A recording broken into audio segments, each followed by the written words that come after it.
Okay, so here we are, finished this part here. You can see the driveway here before, and then the big bubble is gone.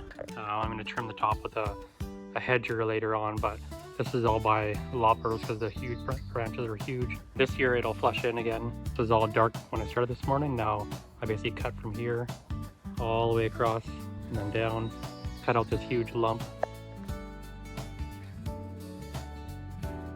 Side angle, so you can see now the hedge is lined up and it's going to curve around the corner, and you can already see a lot of the shoots coming up in the inside, so this will have no problem coming back this year. So this is all new growth that was behind, so now all these stems are getting full sun, everything should branch out here, and this year it should thicken up a little bit, and then into next year it'll thicken up more, and I'll do another prune next year to shape it again.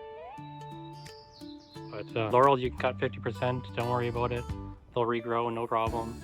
You're not gonna harm them.